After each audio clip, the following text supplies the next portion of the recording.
Politics में अभी हमने भाग 5 यानी 52 से 151 तक पढ़ रहे थे। इनमें हमने कार्यपालिका 52 से 78 तक देख ली थी, राष्ट्रपति और उपराष्ट्रपति और राष्ट्रपति की शक्तियाँ। अब हम इसी प्रकार राज्य में कार्यपालिका देखेंगे, राज्यपाल के बारे में देखेंगे। तो हम क्या करेंगे, इनका कंपैरिजन करते हुए पढ़ेंगे। जैसे संघ में राष्ट्रपति होता है, वैसे राज्य में गवर्नर होता है। संघ में प्रधानमंत्री होता है संघ सरकार में, वैसे ही राज्य सरकार में मुख्यमंत्री होते हैं। वहाँ पर मंत्री परिषद, इधर परिषद। वहाँ पर संसद होता है, वैसे ही विधानमंडल। लोकसभा की तरह इधर विधानसभा होती है, राज्यसभा की तरह यहाँ विधान परिषद होता है। वहाँ पर अटॉर्नी जनरल इधर होता है, एडवोकेट जनरल, और सुप्रीम कोर्ट, हाई कोर्ट। इनका कंपैरिजन करते हुए अध्ययन करेंगे। तो हमने लास्ट के ये ऊपर के 3 वीडियो में राष्ट्रपति, उपराष्ट्रपति, राष्ट्रपति की शक्तियों के बारे में पढ़ा था। अब हम राज्यपाल के बारे में देखेंगे, यानी कि भाग 5 को ध्यान रखना है, कहाँ से कहाँ तक है, 52 से 151 तक है। भाग 6 152 से 237 तक है।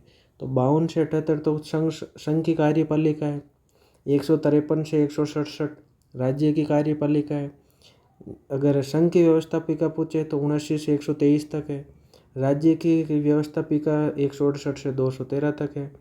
संघ यानी कि सुप्रीम कोर्ट 124 से 147 तक है, और हाई कोर्ट 214 से 237 तक है। तो इनका इस प्रकार कंपैरिजन करके इस चार्ट को लास्ट में वापस मैं एक बार रिवाइज करवा दूंगा। तो ये इस प्रकार हम पढ़ेंगे। पहले भाग 5 का एक पार्ट करेंगे, फिर भाग 6 का एक पार्ट, फिर भाग 5 का वापस एक व्यवस्थापिका देखेंगे, संसद देखेंगे, फिर इधर विधानमंडल देखेंगे। इस प्रकार हम आगे ये चलेंगे। तो ये आपको ध्यान में रखना है। राज्य सरकार जो भाग 6 में अनुच्छेद 152 से 237 तक है, अभी हमने ये देखा था, जिसमें कार्यपालिका 153 से 167, व्यवस्थापिका 168 से 213 और न्यायपालिका 214 से 237 तक है। तो भाग 6 के अनुच्छेदों के बारे में देखें। सामान्य 152 में क्या लिख रखा है, इसमें भाग 6 के प्रावधान राज्यों पर लागू होंगे।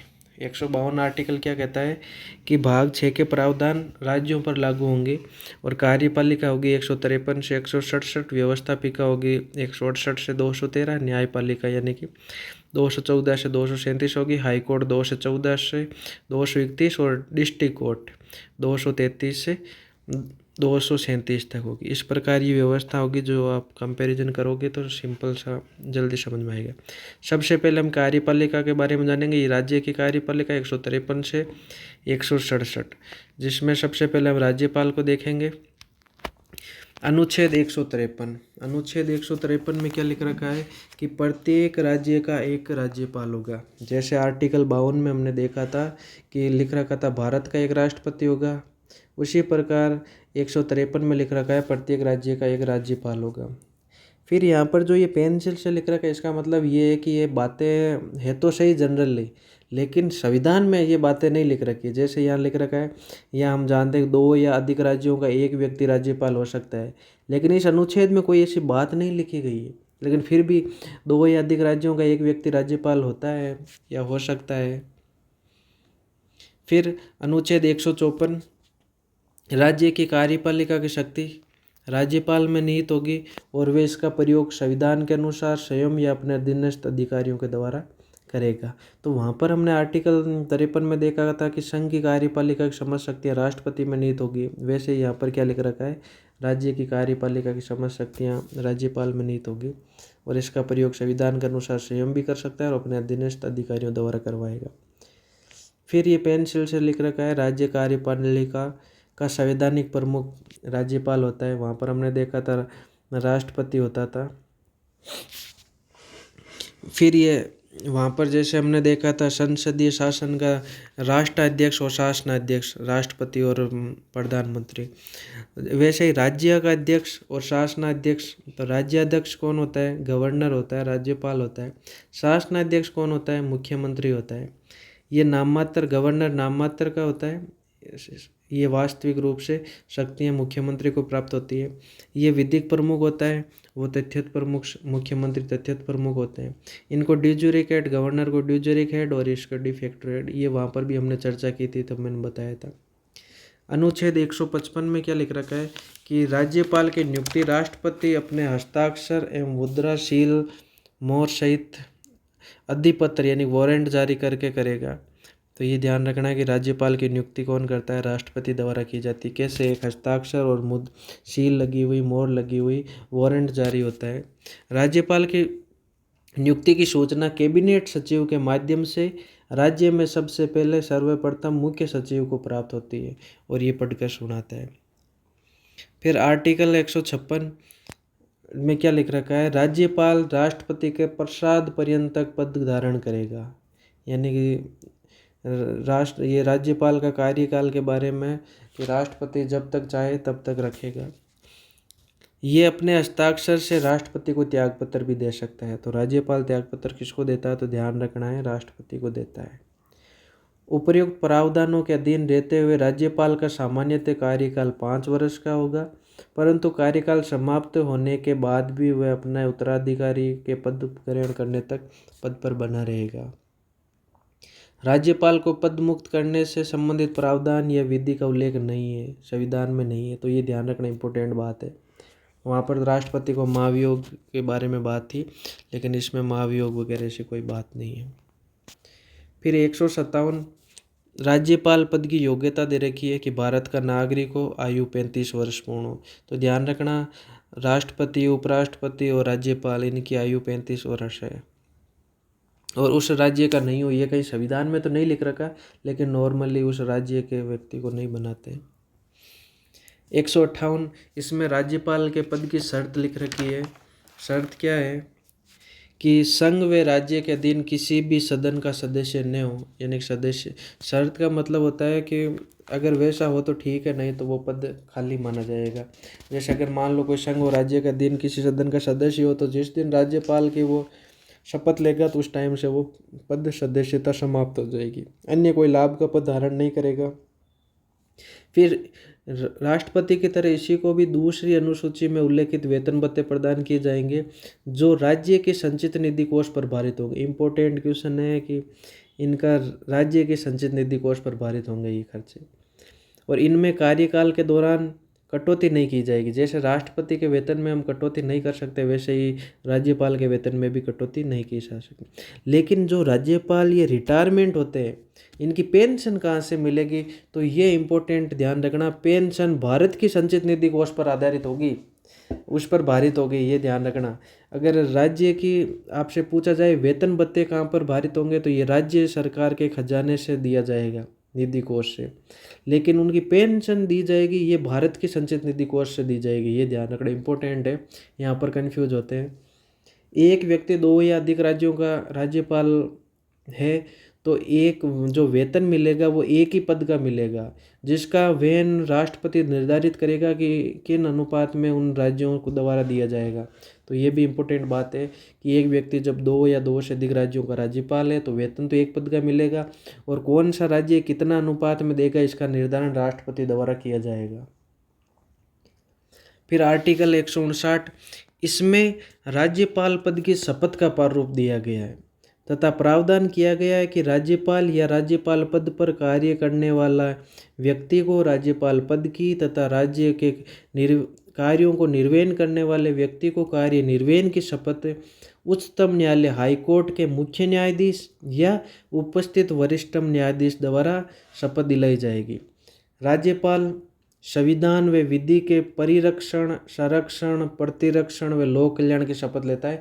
तो संविधान या विधि के परिरक्षण, संरक्षण, प्रतिरक्षण, लोक कल्याण की शपथ 2 ही व्यक्ति लेते हैं, एक तो राष्ट्रपति और एक राज्यपाल, ये ध्यान रखना।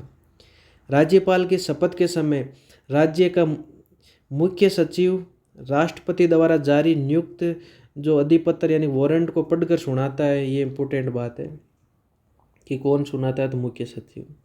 फिर आर्टिकल 160 में राज्यपाल पद की आकस्मिक परिस्थिति यानी कि वह परिस्थिति जिसका उल्लेख संविधान में नहीं है, उसके लिए आकस्मिक परिस्थितियों में राज्यपाल पद के संबंध में कार्य करने की शक्ति राष्ट्रपति द्वारा प्रदान की जाएगी।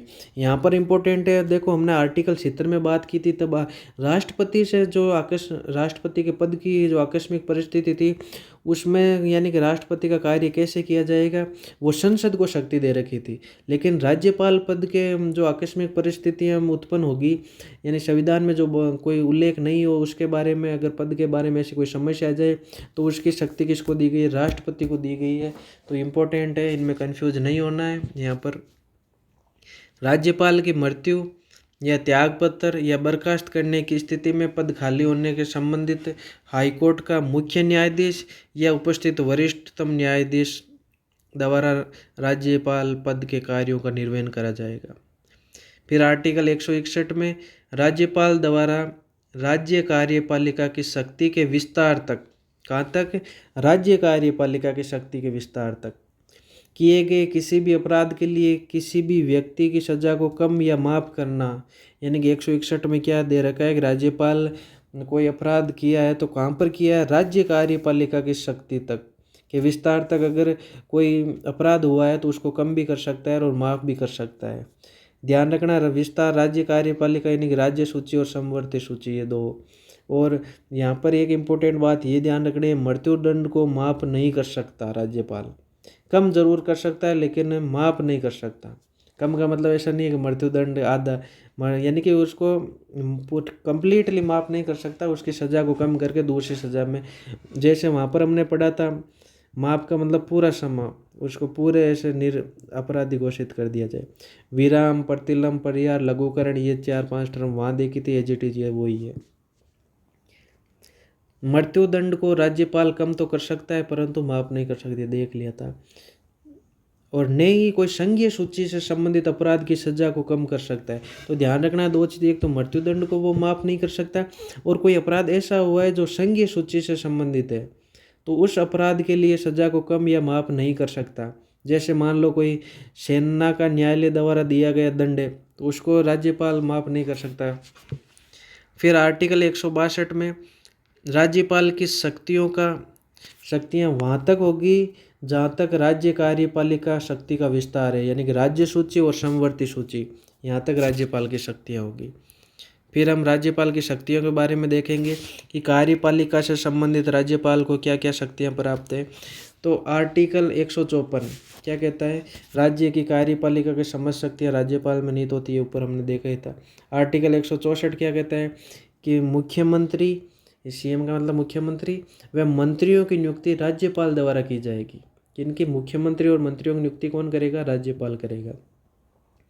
फिर आर्टिकल 165 यहाँ दे रखा है राज्य महाधिवक्ता यानी कि इंग्लिश में बोलते हैं एडवोकेट जनरल की नियुक्ति कौन करता है, राज्यपाल द्वारा की जाती है। 166 में दे रखा है राज्य सरकार के समस्त कार्य राज्यपाल के नाम से संपादित किए जाते हैं और इसी अनुच्छेद के तहत कार्य व्यापार के नियम के अंतर्गत कार्यों का आवंटन किया जाता है। सभी राज्य स्तरीय आयोग के अध्यक्ष व सदस्यों की नियुक्ति राज्यपाल द्वारा की जाती है, इम्पोर्टेंट है। राज्य में स्थित सभी राज्य स्तर विश्वविद्यालयों का कुलाधिपति चांसलर राज्यपाल होता है। उप कुलाधिपति की नियुक्ति राज्यपाल द्वारा की जाती है, यानी वाइस चांसलर की नियुक्ति कौन करता है। तो ये तो सही कार्यपालिका से संबंधित राज्यपाल की शक्तियाँ थी। फिर वित्तीय शक्तियाँ में आर्टिकल 198 यानी 198 में क्या लिख रखा है, 198 के तहत राज्यों में धन विधेयक, कौन सा विधेयक, धन विधेयक राज्यपाल की अनुमति के बाद पहले विधानसभा में प्रस्तुत किया जाता है। कहाँ प्रस्तुत किया जाता है, विधानसभा में प्रस्तुत किया जाता है। और अनुच्छेद 202 के तहत राज्य सरकार का वार्षिक वित्तीय विवरण यानी कि बजट राज्यपाल के नाम से प्रस्तुत किया जाता है। अनुच्छेद 243 आई में स्थानीय संस्थाओं को वित्तीय संसाधन उपलब्ध कराने की सिफारिश हेतु राज्यपाल राज्य वित्त आयोग का गठन करेगा। स्थानीय संस्थाओं को वित्तीय संसाधन, जैसे ये पंचायत नगर पालिका, इनको संसाधन उपलब्ध करवाने की सिफारिश है तो राज्यपाल क्या करेगा, राज्य वित्त आयोग का गठन करेगा। पंचायतों के लिए तो 243 आई में है और नगर पालिकाओं के लिए 243 वाई में है। आर्टिकल 267 में क्या लिख रखा है कि राज्य की आकस्मिक निधि कोष पर राज्यपाल का नियंत्रण होगा, जैसे वहाँ पर राष्ट्रपति का होता था। जबकि आर्टिकल 266 के तहत राज्य की संचित निधि कोष पर राज्य विधानमंडल का नियंत्रण होगा, वहाँ पर संसद का होता था। फिर न्यायिक शक्तियाँ क्या है, एक तो भी हमने देखी थी आर्टिकल 161 राज्यपाल द्वारा किसी व्यक्ति को सजा को कम या माफ़ करना, अभी ऊपर पूरा डिस्कस किया है। फिर 217 के तहत राष्ट्रपति द्वारा हाईकोर्ट के न्यायाधीशों की नियुक्ति करने के संबंध में संबंधित राज्य के राज्यपाल से परामर्श लिया जाएगा। यानी कि जिस राज्य में हाईकोर्ट में न्यायाधीशों की नियुक्ति करनी है, राष्ट्रपति राज्यपाल से क्या करेगा, परामर्श लिया जाएगा। तो ये भी एक इनकी शक्ति है न्यायिक।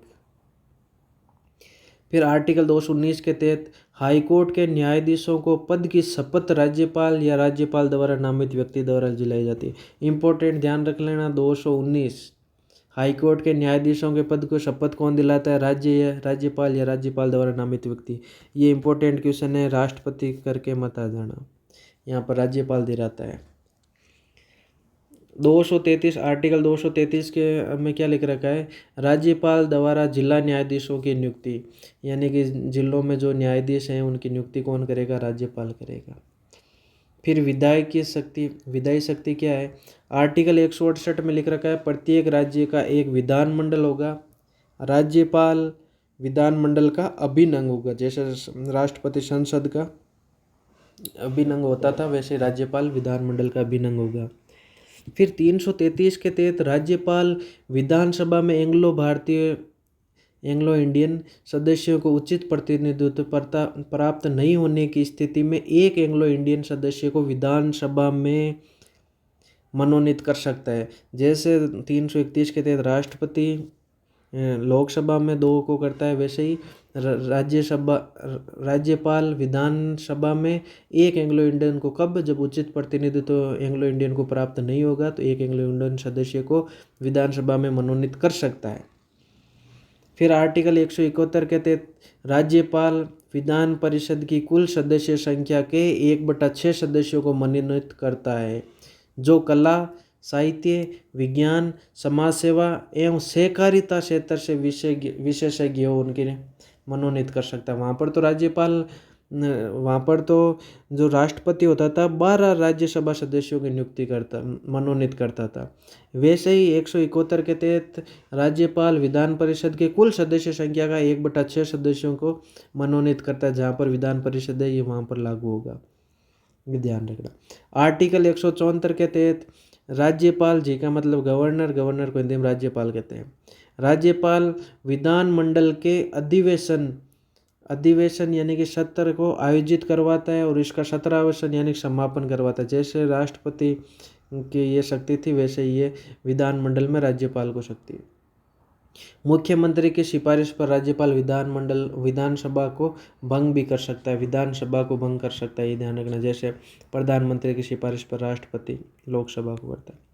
आर्टिकल 176 में जब नई विधानसभा के गठन के बाद आयोजित होने वाला विधानमंडल के अधिवेशन को तथा प्रति वर्ष आयोजित होने वाले विधानमंडल के प्रथम अधिवेशन को एक साथ संवत कर राज्यपाल द्वारा संबोधित किया जाता है। तो जिस प्रकार ये राष्ट्रपति को शक्ति प्राप्त थी, वैसे ये राज्य में राज्यपाल को है। फिर आर्टिकल 200 के तहत राज्यपाल विधेयकों पर हस्ताक्षर करता है या उन्हें एक बार पुनः विचार हेतु लौटा सकता है। एक यहाँ पर नई चीज़ ये जुड़ी है कि राष्ट्रपति की सहमति के लिए सुरक्षित रख सकता है। तो राष्ट्रपति की सहमति के लिए सुरक्षित रख सकता है। तो ध्यान रखना, हाईकोर्ट के मामलों में जो भी ये संशोधन या विधेयक आएंगे ना, तो इनको तो डेफिनेटली वो राष्ट्रपति के लिए सुरक्षित रखेगा ही रखेगा, जी ध्यान रखना। फिर ये 201 के तहत आर्टिकल 201 के तहत राज्यपाल सुरक्षित रखे गए विधेयक को राष्ट्रपति के पास भेजेगा। फिर यहाँ पर इम्पोर्टेंट बात यह है कि अगर राज्य विधानमंडल द्वारा पुनः पारित विधेयकों पर अगर मान लो राष्ट्रपति ने उस पर हस्ताक्षर नहीं किए, वापस भेज दिया, तो राज्य विधानमंडल ने वापस उसको पारित करके विधेयक को राष्ट्रपति के पास भेजा, तो इस पर हस्ताक्षर करने के लिए बाध्य नहीं होगा। संसद में वहाँ पर हमने पढ़ा था कि लोकसभा राज्यसभा से जो एक बार पुनः विचार के लिए आया और उसको राष्ट्रपति के पास भेजा, तो फिर बाध्य हो जाएगा साइन करने के लिए। लेकिन यहाँ पर कोई बाध्यता नहीं है, स्वतंत्र है राष्ट्रपति। ये नोट इम्पोर्टेंट है, ध्यान रखना।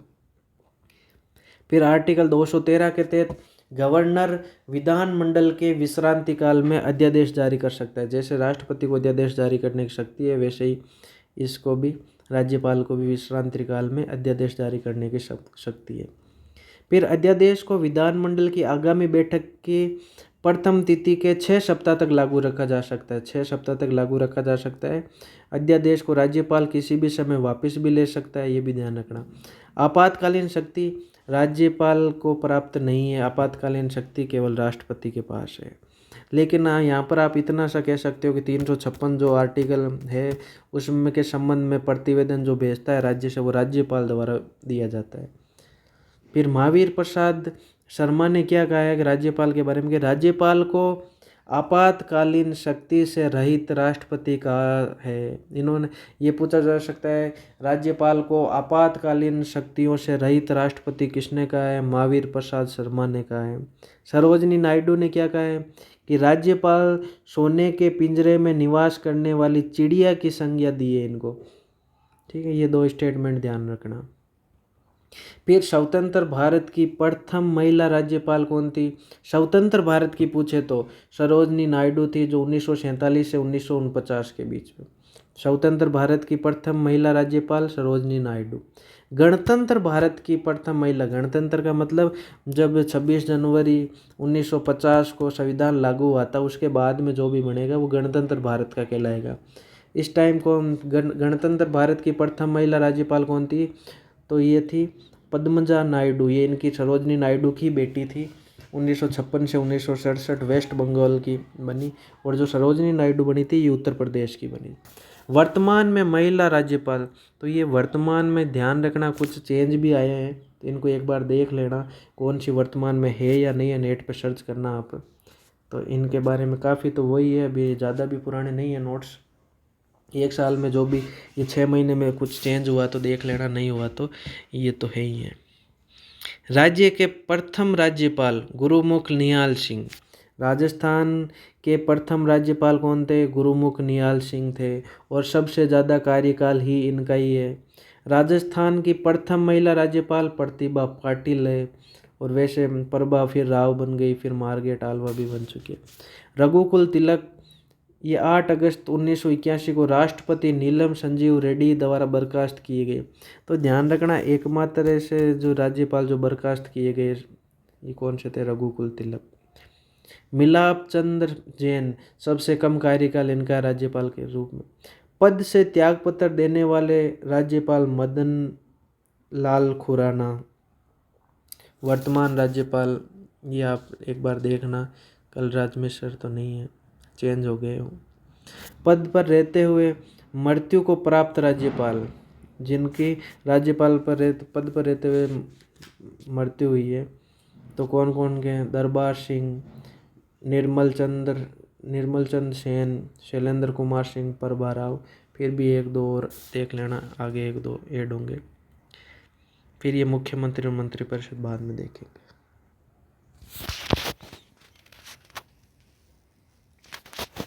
अब वापस एक बार कंपैरिजन करते हैं कि जैसे संघ सरकार में राष्ट्रपति होते हैं वैसे राज्य में कौन? गवर्नर। उधर संघ सरकार में प्रधानमंत्री होते हैं, उधर राज्य सरकार में मुख्यमंत्री। वहाँ पर मंत्रिपरिषद, इधर परिषद होती है। वहाँ पर संसद या विधानमंडल, लोकसभा होती है वहाँ, या विधानसभा होती है वहाँ, राज्यसभा या विधान परिषद। वहाँ अटॉर्नी जनरल या एडवोकेट जनरल, सुप्रीम कोर्ट, इधर हाई कोर्ट। भाग 5 पर वहाँ पर हम चर्चा कर रहे थे कि भाग 5 52 से लेके 151 तक है, तो भाग 6 152 से लेके 237 तक है। कार्यपालिका वहाँ पढ़ चुके हैं 52 से 78 तक। यहाँ पर अभी हमने 153 से 167 कार्यपालिका देख ली है। फिर 79 से 123 ये व्यवस्थापिका यानी संसद के बारे में बात करेंगे। अब अगला टॉपिक यही होगा। फिर व्यवस्थापिका के बारे में बात करेंगे, राज्य की व्यवस्थापिका, तो विधान मंडल के बारे में देखेंगे 168 से 213 के बाद में। फिर हम सुप्रीम कोर्ट की बात करेंगे 124 से 147। फिर हाई कोर्ट की बात करेंगे 214 से 237 के बीच में। तो ये अब हम आगे पढ़ेंगे। तो अब हमने अभी जैसे राष्ट्रपति, उपराष्ट्रपति और राष्ट्रपति की शक्तियाँ देखी थी, वैसे ही राज्यपाल और राज्यपाल की शक्तियाँ देख लिए। तो यहाँ पर हम कंपैरिजन कर लेते हैं एक बार वापस। इस चार्ट को आप ध्यान रखना, जिससे आपको डबल आर्टिकल एक ही टॉपिक से क्लियर हो जाएंगे। तो आपको क्या करना है? वापस कंपैरिजन करना है। जैसे आर्टिकल 52 में क्या था, आर्टिकल 52 में दे रखा था भारत का एक राष्ट्रपति होगा, वैसे ही 153 में दे रखा है कि प्रत्येक राज्य का राज्यपाल होगा। 53 में क्या दे रखा था कि संघ की कार्यपालिका की समस्त शक्तियाँ राष्ट्रपति में निहित होती है, तो वैसे ही 154 में लिख रखा है राज्य की समस्त कार्यपालिका की शक्तियाँ समस्त राज्यपाल में निहित होती है। फिर 54 में क्या दे रखा था, निर्वाचन मंडल की बात कर रखी थी, लेकिन राज्यपाल का तो निर्वाचन होता नहीं है, तो 155 के तहत राष्ट्रपति हस्ताक्षर और सील सहित मुख्य सचिव के माध्यम से भेजेगा, सचिव के माध्यम से मुख्य सचिव को सूचना भेजेगा, यानी कि जो भी नियुक्ति की जाएगी वो। फिर आर्टिकल 55 में राष्ट्रपति के निर्वाचन की विधि की बात कर रखी है, लेकिन राज्यपाल के कोई निर्वाचन की विधि नहीं होती, क्योंकि डायरेक्ट राष्ट्रपति मनोनीत करता है, तो यहाँ पर ये आर्टिकल इसमें नहीं होगा। फिर 56 में देखें तो कार्यकाल की वगैरह की बात है, तो 156 में इधर राज्यपाल के बारे में बता रखा है। 57 में कि भाई दे रखा है कि एक व्यक्ति जो राष्ट्रपति है या पद पर रह चुका है वापस भी निर्वाचित हो सकता है, पुनः निर्वाचन पर कोई प्रतिबंध नहीं है। तो लेकिन राज्यपाल के बारे में तो निर्वाचन की बात ही नहीं है, तो ये भी आर्टिकल इधर नहीं है। फिर 58 में योग्यता है, तो इधर भी 157 में राज्यपाल की योग्यता है। 59 में राष्ट्रपति पद की शर्तें हैं, तो वहाँ पर 158 में शर्तें हैं। 60 में बात करेंगे तो 60 में शपथ की बात है, तो उधर 159 में शपथ की बात है। दोनों में सेम ही है कि ये दो ही होते हैं जो संविधान के परिरक्षण, संरक्षण, प्रतिरक्षण, लोक कल्याण की शपथ लेते हैं। फिर 61 में बात महाभियोग की है, लेकिन राज्यपाल के लिए तो कोई महाभियोग है नहीं, तो ये बात उधर नहीं है, तो 61 का आर्टिकल के सम्मान कोई नहीं है।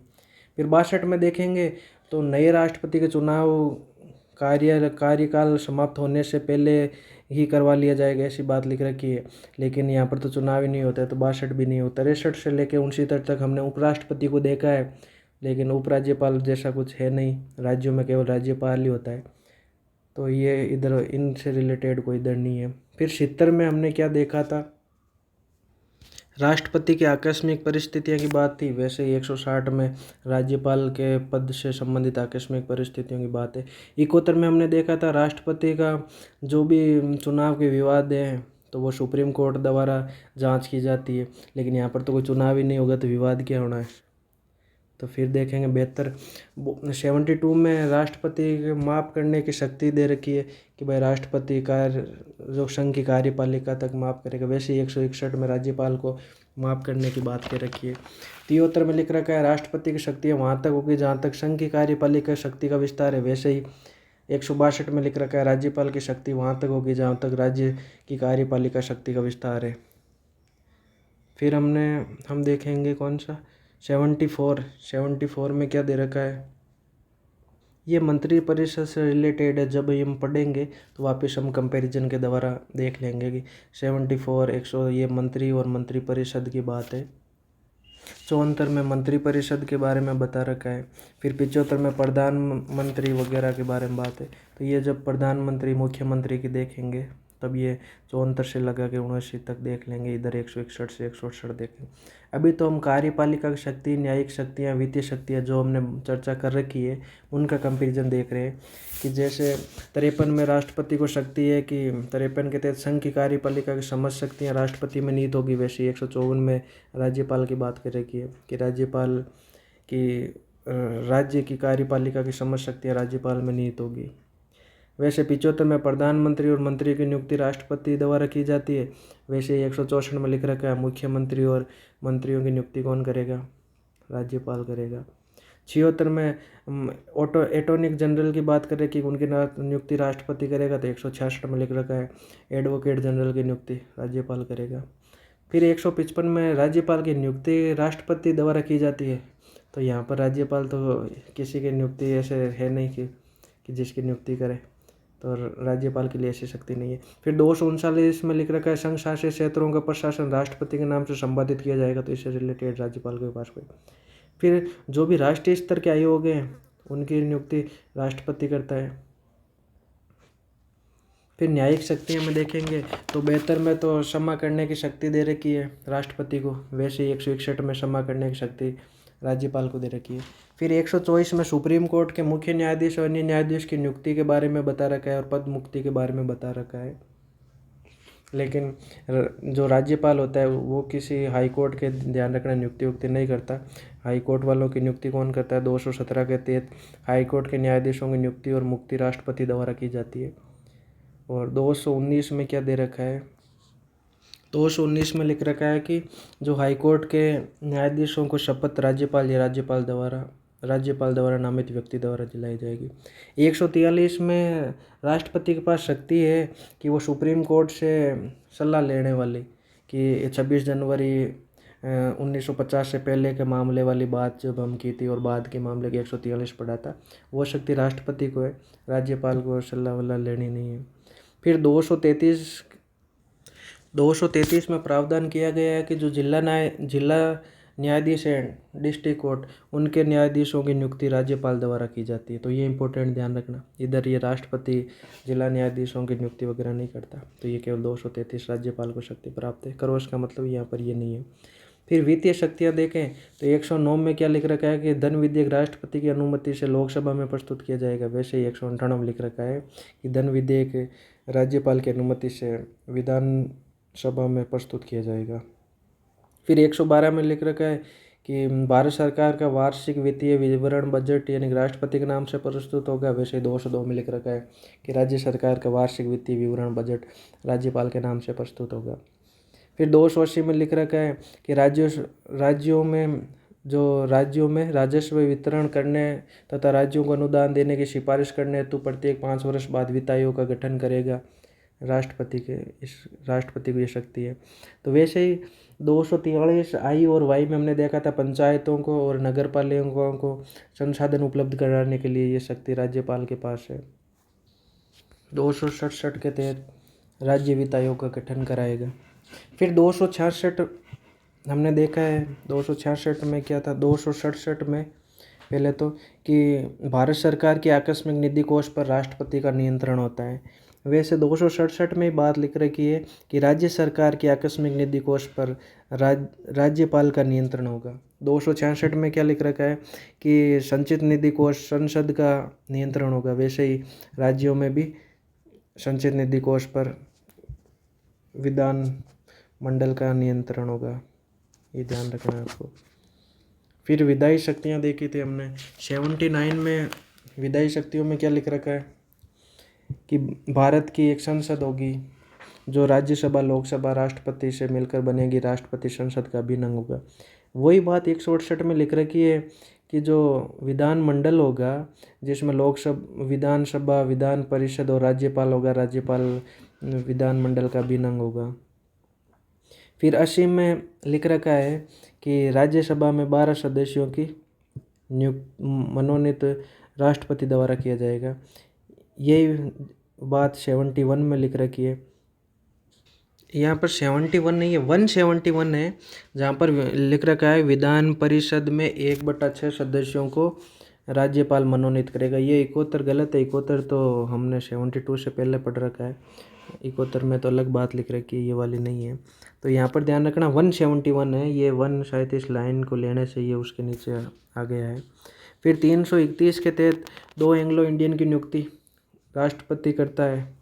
कहाँ पर? लोकसभा में। वैसे 333 में लिख रखा है कि जो राज्यपाल है वो 1 एंग्लो इंडियन की नियुक्ति विधानसभा में कर सकता है जब उचित प्रतिनिधित्व नहीं मिले।